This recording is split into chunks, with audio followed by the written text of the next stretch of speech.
A few minutes ago, I was waiting for one of my photo fulfillment centers to open up. I have some work with them. We're currently designing a photo book, or an album as people call it, for a client whose daughter turned one about maybe 2 or 3 weeks ago.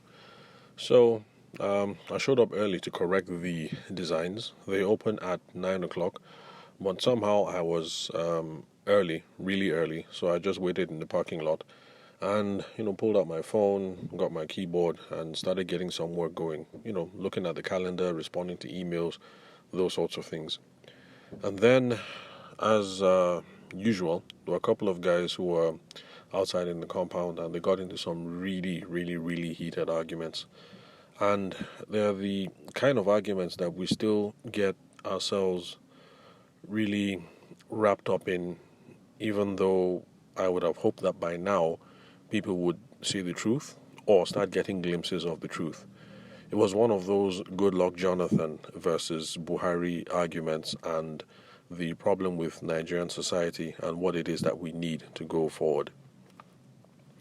In a way, it wasn't really an argument per se because both guys had really good points and they were talking at cross purposes, so it wasn't really an argument. But these things get really loud, they get really heated, and at some point, some of the guys were really getting in each other's faces, and so the security guards had to step in to try and get them to calm down. One guy insisted that insecurity is Nigeria's biggest problem, and so because of that, Buhari has failed because there's lots of security challenges around the country. And the other person said that what Nigeria needs to move forward is this three-step plan, and that we need to work on education, we need to work on healthcare, and we need to make sure that there's infrastructure. So his argument was simple, that if everybody is properly educated and there's healthcare, so our mortality rates are low, and there's infrastructure, then the average Nigerian will be able to take care of himself. And he said that insecurity is not a problem. And I think that's one of the turning points. I mean, that's where the argument started getting almost physical. Now, I do get his point, him saying that if there is, if you have all these things in place, then you wouldn't have any hungry people, in theory. And if you don't have any hungry, lazy men moping about all over the place, then there's not going to be any insecurity because they're not looking for cheap and fast ways to make money, and political forces won't be there to take advantage of them. So I guess that's what the whole thing was about. Now, I'm sure you're wondering, what does all this have to do with the wedding and the event industry? I'm a wedding photographer. What does this have to do with me? I'm a wedding planner. What does this have to do with me? I'm a cake artist. What does this have to do with me? Now, what this has to do with us is, even though we are gainfully employed and looking for other ways to be gainfully employed, we still find ourselves getting sucked up in these kinds of debates and arguments one way or another, and it makes us lose sight of the bigger problem, and it makes us lose sight of the personal responsibility that we have for why we are in the situation that we are in. Because ultimately, the reason why you are where you are personally right now with your money or with your business or with your prospects or with your lack of prospects has to do with you, and you have to take ultimate responsibility for that. Because all these major and macroeconomic issues that we find ourselves getting into arguments over, every day or every week, yes, these things are important, but ultimately, there's very little that I can do about these macroeconomic issues, and that you can do over there, dear listener. There's very little that you can do over these macroeconomic issues. There's very little. The most that we can do is what is within our sphere of control and within our circle of influence, and I think that that is what it is that we should focus on. So the reason why this is important to those of us in the wedding and the event space is I would like to remind us, we wedding photographers, videographers, cake artists, and whatever it is that you do, I'd like to remind you that Buhari is not the problem. Insecurity is not the problem. Education is not the problem. Healthcare is not the problem. Infrastructure is not the problem. And when I say it's not the problem, I'm talking about our personal circumstances. I'm not talking about the circumstance of our country, Nigeria, or for those of you who are listening in America, the circumstances of your own country. So, Trump is not your problem, it's not the problem, and Biden is not the problem. So, of course, they are when we're talking about larger macroeconomic issues. But the reason why you're not eating right or sleeping right or things like that, we have to take personal responsibility for that. We have to find ways to grow our income, and that is what it is that is going to help us have an easier life and to have the most options available. Now, the thing is, okay, well, before I move on to that,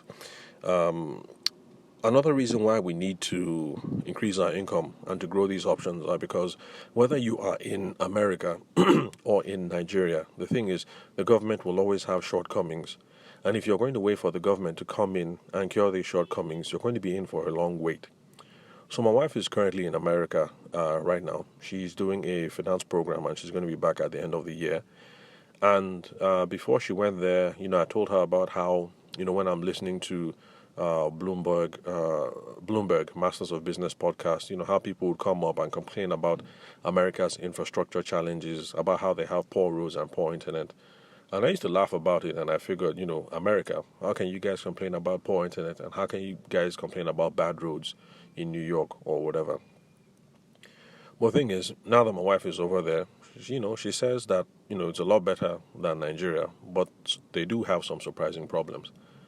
Internet connectivity does seem to be a problem in some places. Internet speeds, have a few things left to be desired. And sometimes when we're trying to have video calls with the kids, we can see that the difference is clear, that the internet seems to be holding up on our end, but that we have poor connectivity issues, on her own end. And yeah, she has spoken about, some of the potholes, Lagos-worthy potholes in New York City. I still find that surprising. I guess I have to see it myself to believe. So yes, they do have some of those challenges. So if you are in America and you're waiting for Trump and you're waiting for Biden to come and sort out your internet or to sort out these infrastructure things, you're going to be in for a long wait. So it's best to try and make the most money that you can so that you can fill in for some of these shortcomings the best that you can for yourself. In Nigeria, we're used to all this already because to a certain extent we have to sort out our own power challenges. Everybody has their own generator, their own inverter. Back in the 90s, I think into the 2000s, you had some communities and some private corporations, like I think Gado Nasco electrified, that's the Nasco company, cornflakes and biscuits and all that. They sorted out their own power. They had an independent power plant and even tried electrifying some of the communities around them. But that whole thing got shut down for constitutional issues. But bottom line is that individuals are trying their best to try and plug in these shortfalls, when government is not able to live up to their responsibility. And we should try and make the most money that we have so that we get the most options to plug in for all these things. So healthcare in Nigeria has largely been your own individual responsibility for a long time, even though right now we have the National Health Insurance Scheme and stuff like that, which I take advantage of. But the bottom line is you have to take care of your own self. Stop waiting for Buhari or for Goodluck Jonathan or for Trump or for Biden or for, whoever it is that's going to come next. Stop waiting for these people to take care of you. You take care of yourself. And that is what it has to do. That's why it's important for those of us in the wedding and the event space. We've already taken the first step of the journey because we're looking for ways to leverage and grow more income. And that's really good. But we should remember that we shouldn't fall into this... Anyway, I guess maybe there's a lot of frustration with the way that the country is right now. So I guess it's inevitable that people will get into these sorts of arguments every day. I mean, up onto the point of almost getting to blows. But I'm not saying that we should let the government off and we shouldn't hold them to account. On the contrary, If these issues are really, really, really important, and that's why I tell some of people who get into these heated arguments, that's the people that I know, I tell them ultimately we have to hold our government accountable. And that's the reason why we have the processes for getting involved that we do. The problem is just that most people think it is limited to the ballot box. We have peaceful protest. We have what's it called? When you try and toast your legislators. Gosh, I can't remember what it's called. Lobbying the legislative arm of the government and things like that. There are all other options available, and also getting involved in government yourself. But the bottom line is, if these things are serious issues, then get involved. Don't just stay there, shout almost to the point of cracking somebody over the head, and then tomorrow you go about your merry way and then you're not doing anything. All you do is complain, complain, complain. So if these are serious issues, and it's really getting to you, it's giving you a bellyache every day. If it's that important, then you have to do more than just hold the government accountable. You have to get actively involved. But if you're like the rest of us who have decided that we're not going to get actively involved for whatever reason, then stop waiting for a messiah to come and cure the situation for you. You have to cure the situation yourself. But of course, also try and hold the government accountable. But ultimately, let's stop blaming Buhari. Let's stop blaming Goodluck. I mean, Goodluck Jonathan has been gone for that's in the Nigerian political scheme of things. I mean, he's been out of the public eye for close to 8 years right now. So I'm surprised that these things will still become an issue. Goodluck did this. This is how he failed us. Blah blah blah blah blah. Let Goodluck Jonathan go. Hold Buhari accountable where you can, but ultimately know that personal responsibility rests with you. Now, usually I don't discuss matters of politics on this program, but it's something that I figured I have to say because I don't think we let it get to our heads enough. That's those of us in the business community and those of us who are self-employed. So I've heard similar things said on Bloomberg Masters of Business. I've heard Grant Cardone say similar things and other people say similar things as well. But we have to wake up because ultimately Biden is not our problem. Goodluck Jonathan is not our problem. Buhari is not our problem. Trump is not our problem. We have to hold them accountable. If it really, really, really gets to you, then you have to get involved to see how you can shape the policy environment in which you live and you work and you're bringing up your kids. But ultimately, the fault is all yours. So that you're a cleaner is not Buhari's fault. And stop making it Buhari's fault. Look for ways that you can grow your income according to your station and see how you can better yourself and make some more money and give you options. Yes, people say money does not buy happiness, but I keep on saying it on this podcast and on my blog posts that, those are separate discussions. Happiness is a separate issue.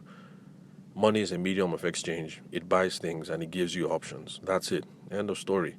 And so that's why we need to hustle and get our money game right. Not because we're trying to get nirvana or get happiness. We'll sort our happiness on our own terms. We need that money because we need the options. And we need that medium of exchange. It's as simple as that.